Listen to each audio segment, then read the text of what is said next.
What's going on, guys? We're going to talk about Scarlet and Violet and what set you should be buying this year.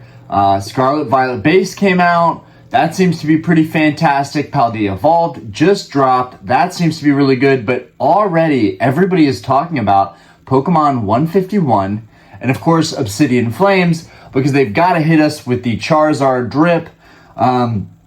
I don't know about you guys, but I plan to get every single set, and here's why. In my personal experience, yesterday is a great example. I bought a stack for $1,000 of full art cards, alternate art cards, V cards, you name it, rainbows, gold cards, character rares, Galarian galleries, trainer galleries. There's so much terminology. But you guys get the point. I bought a bunch of cards. I didn't just buy them to flip.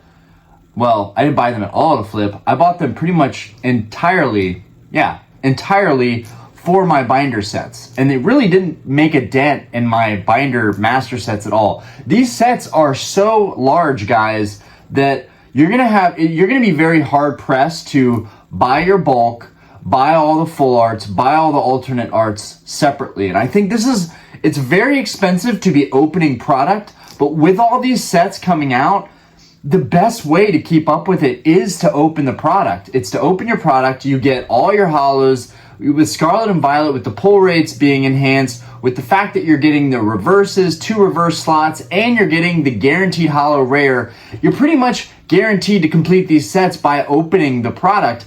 And it really wasn't that way with Sword and Shield. You had to buy stuff and open a ton of product. I really think Pokemon is moving in the right direction as far as the franchise, making it more user-friendly, more collector-friendly. It's easier to get these sets completed. But the reason that I had to buy this massive stack of alternate arts and trainer galleries and gold cards, V-stars, what have you, the reason I had to do that was because I decided to just skip Astral Radiance and Lost Origin almost entirely. That was a huge mistake. Looking back, I wish I hadn't have done that. I'm actually very tempted with the Lost Origin reprint that everyone's been talking about, which I really think is going to get absorbed immediately. I don't think reprints matter as much because the franchise is doing so well. There are so many people in the hobby. I think they're going to absorb product fairly quickly. But my word of advice, something that I learned yesterday as I filled out my binders with all these cards that I paid for, I realized with $1,000, I could have probably gotten maybe 8 or 9 booster boxes, right? Maybe. Or maybe 7. 700, 7 times 5, 300. I've got taxes. $1,000 on eBay to buy Lost Origin and Astral Radiance booster boxes. I think I could have gotten around 7 booster boxes. I probably wouldn't have pulled all the full arts and trainer galleries and the alternate art cards for sure. I probably wouldn't have gotten those. So I think I did well on my purchase yesterday. But one thing I thought about a lot as I bindered these cards was, man, if I would have just stuck with the hobby consistently, not only for the long term, but in the short term with these recent sets, you say, I don't need this set. I really want this other set. I really think it's wise to just, one, collect every set. Because for me personally as a completionist, I need to collect every set. But now I'm taking it to another level. I also am trying to binder set every set and have every set and have, extra boxes sealed that I can sell down the road. And it's a lot. It's a daunting task. But I think at the very core of things, I think great advice, the best advice that I can give in this video right now is just open up every set. Buy a booster box of every set that comes out. Give it a chance and open it up. You might be pleasantly surprised by the cards you get. Of course, you get your guaranteed secret rare too. But I just find that it's also way more fun to pull these cards yourself as opposed to buying them online. And yes, for those very hard to pull chase cards, those grail cards, those alternate arts, highly recommend you to just buy the singles. But for all the full arts and the gallery cards and the all of the reverses, if you're really trying to buy into these sets and look back and have a really nice binder collection, you practically have to get a booster box because you're not going to get all those cards. You know, I just opened a couple Paldea Evolved ETBs. I got a case of ETBs, and I opened a bunch of those. I opened 3. I was very lucky. Based on the promos and the Magikarp card that I pulled, I pretty much broke even on that, and I filled out my binder pretty nicely. So that's kind of changing my opinion of opening product versus just ordering everything online, buying all these single cards. I really think in Scarlet and Violet, if you open maybe 2 to 3 booster boxes, maybe 4 max, I really feel like we don't need to open entire cases to complete these sets. My Scarlet Violet binders, both the base and the Paldea Evolved, are pretty full right now. They're pretty good to go. I am missing full arts. I'm missing alternate arts. And there's so many of those, right? The Galarian Gallery, artworks, the Trainer Gallery artworks. There are so many of those. There's like 30 or 40 in every set now. So you might not complete all of it. But opening a couple boxes, maybe even just 1 or 2 boxes, you're going to get damn close. So as I'm ranting here, what I'm trying to say is don't blow off Scarlet Violet base, and I don't have an ulterior motive here to sell, the few Scarlet Violet boxes that I have. I'm not going to make any money on those for years. I wouldn't even get my money back on those probably right now. If I sold them, I'd probably sell for a slight loss. There's a lot of that product out there. It's sets that people weren't like going crazy over.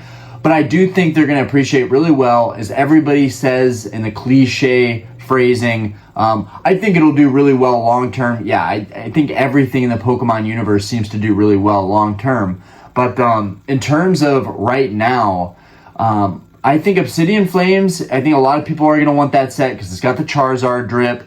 But I think even more so, 151 is stealing the thunder from everything in this year, and maybe even in this entire era. Maybe even next year they'll still be talking about 151, about buying more of those boxes, about how people didn't buy enough.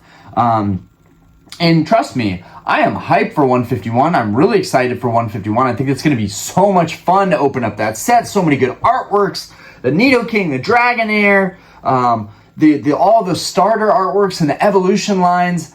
I mean, the Alakazam, where does it end? Where does it stop? It's just an amazing set. We all love it so much. Everyone is so excited for it. But that doesn't mean you can't have fun collecting the current English sets. Now, I think that's also a reason why Japanese is going to get even more popular as time moves on, because people want these sets right at the drop, and they're only going to get that if they're collecting Japanese. Now, I don't collect Japanese. I may in the future. I've been asked so many times, I've brought it up so many times, it's probably inevitable, but one thing I know for sure is that I will be collecting every single English set. I'm going to try and stick current with it as these sets are coming out. Can't really see, there's something, I don't have my glasses on, but anyways, I think you guys get what I'm trying to say. Very basic knowledge, very basic advice here. I just thought, you know what, that's not general content that everybody is going to be saying. I think it needs to be said. And then again, I don't watch a lot of creators, so I don't know who else is talking about this stuff adamantly. But I really think that everybody needs to give every single set a chance. This doesn't mean we have to hype up every set like, oh, Paldea Evolved is going to be so sick because it has the Tyranitar and the Raichu and it has Lano. Like, no, we all know by now, if you're collecting currently in the hobby, you know that Paldea Evolved was a little bit lackluster. Scarlet Violet base was a little bit lackluster too. Obsidian Flames is probably going to be better than both. Already we're seeing higher prices for the pre-orders, so that tells me the scalpers are going to come out, and that's going to be a set that of course costs $700 or $800 instead of the $600 right out the gate. It would really be amazing if we could get cases for $500 like we were able to during Sword and Shield, but maybe those days are behind us entirely. But I highly recommend keep your cost basis low. If you're going to open product, just buy booster boxes. It's a staple as an investment and as a product that you're going to open. You're going to get that $3 flat, basically, pack price cost basis. And you get your guaranteed secret rare. I will say that I bought for the first time ever a case of ETBs. I've never been known to buy cases of ETBs. I did buy a lot of Celebrations ETBs, but at that time I wasn't even aware that I was able to just go on eBay and look up a case of this stuff. I didn't realize how easy it was to buy bulk wholesale booster boxes, and now I'm realizing that is the most cost-effective, probably best way to invest, to collect, to open product. And then of course, no matter what, you're probably going to have to buy your singles, guys, because it's just like, in my personal experience, I've opened box after box after box and never get alt arts. So I would say you're still gonna have to buy those singles, those really sought after singles. But for filling your binder, if you like to buy a cheap $10 binder like I do, and you like to just fill it so you can see all the cards, I just think it looks really nice. Everything is organized, and I have a lot of fun actually going through the process of filling the binders. But it's amazing to me because there's so much missing. There's so much missing in a lot of my binders, despite all the product that I open. And I just thought, well, yeah, you've really got to give every set a good chance.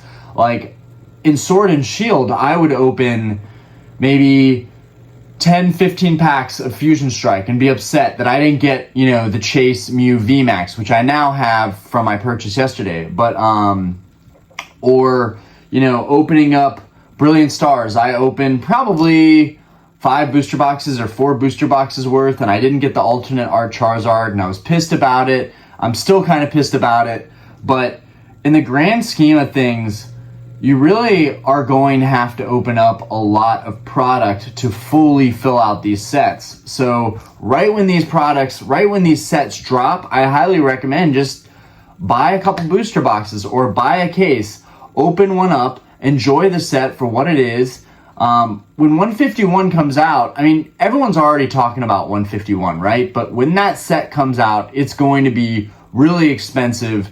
And I think a lot of people are going to spend and funnel so much money into that set that they're going to completely ignore the other sets in Scarlet and Violet, which you may look back and regret that. And here's why. Last night when I was bindering all the cards from the sets that I didn't really collect with Lost Origin and Astral Radiance, I was pretty bummed out because I knew deep down in my gut, if I would have just bought at least one box for $100 of Lost Origin open, and I have a case of Lost Origin, I just really didn't want to take anything out of that case. I may still crack a box of Lost Origin at some point just to fill out my binder a little bit more.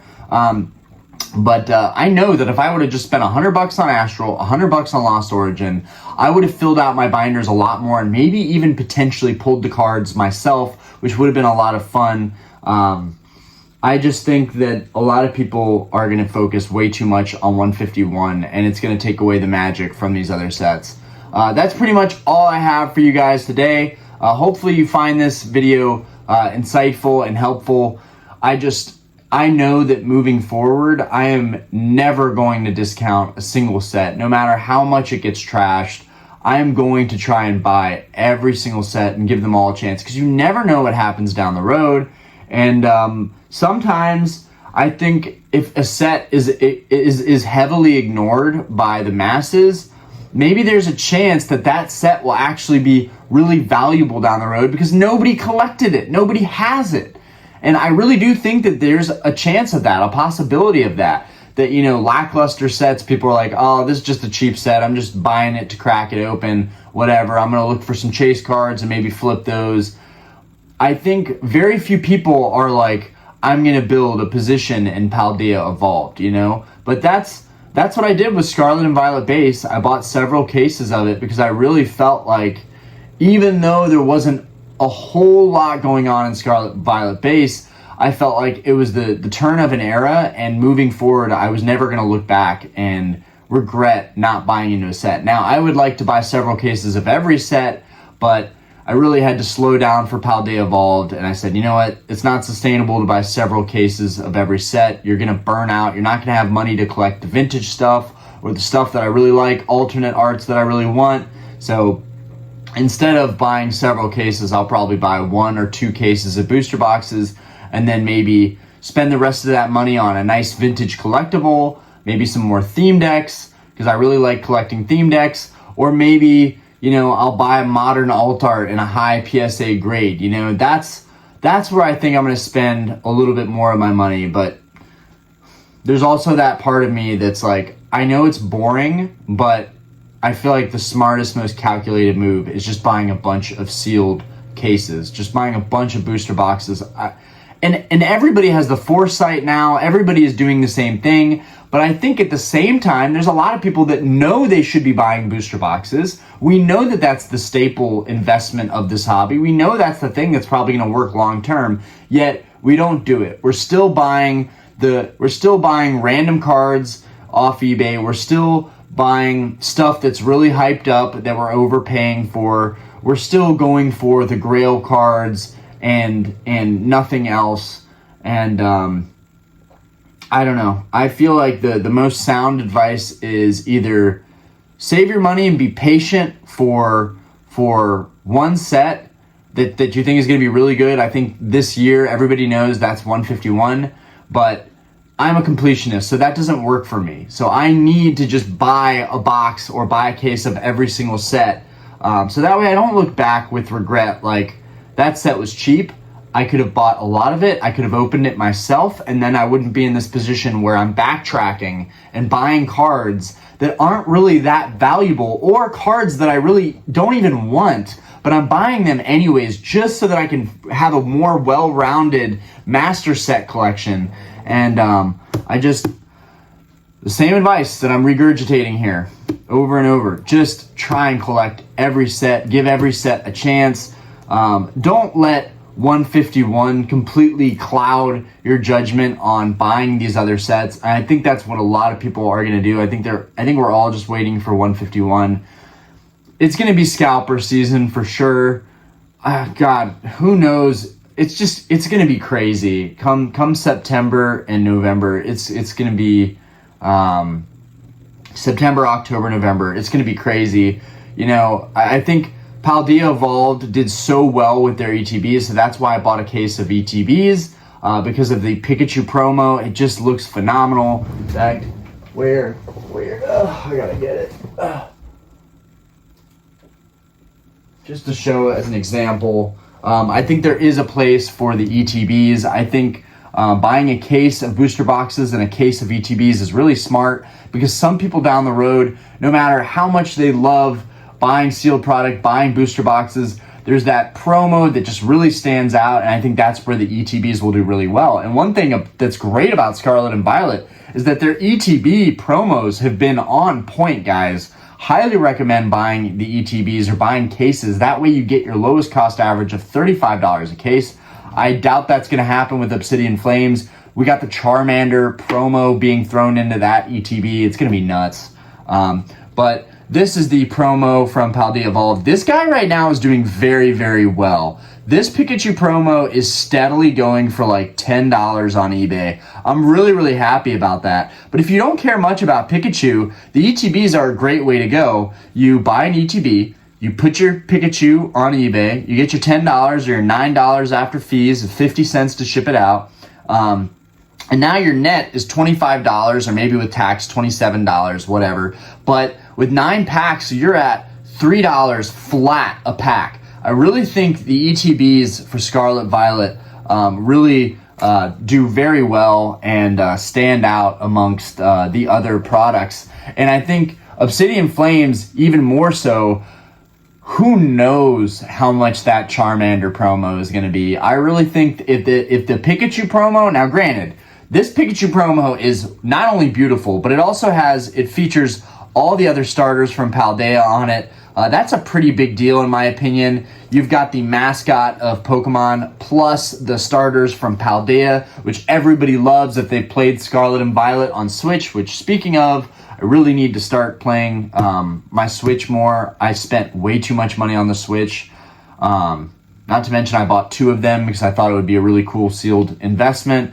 That was a terrible idea. But these Charizard ETB, these Charmander, these Obsidian Flame ETBs featuring the Charmander promo, his face is pressed up against the glass, his nose is pressed up against the glass. It's a beautiful artwork, and I think that could be potentially like a $15 promo. And if it's a $15 promo, if it ends up being that, and you buy a case of those ETBs, and they're $40 if you're buying by the case, which is what I think they'll be. I think it's going to be a little more pricey than Paldea Evolved. Really depends what that Charizard premium commands for that set. But if it's $15, your cost basis would be like $25, $26. Again, a really good cost basis for the ETB if you're willing to get rid of your promos. And then if you pull a banger out of that ETB, that's one of the best ways to go. But anyways, these are my thoughts. Pokemon 151 is going to be so nutty. I just wonder if it will even be worth it to buy that sealed product. That's really going to be the big question for 151, because if everybody wants this set and everybody's going to be buying this set, imagine how much product is going to be on the secondhand market. You're going to be able to pick up these cards for dirt cheap, I feel like. Maybe I'm wrong, but I mean, just Celebrations is a great example. That's a phenomenal set. It's a great set. You've got such great artworks for the big three, those classic artworks. And right now, like, Celebrations Charizard is like maybe $50, $40, I feel like. Maybe I'm wrong on that, but I feel like all the modern cards have just been getting hammered. So whatever you do when 151 comes out, don't be clouded by FOMO and impulse. Don't feel like you have to buy all this stuff. I know I'm one to talk because I usually fall into FOMO, but I am not doing that this year.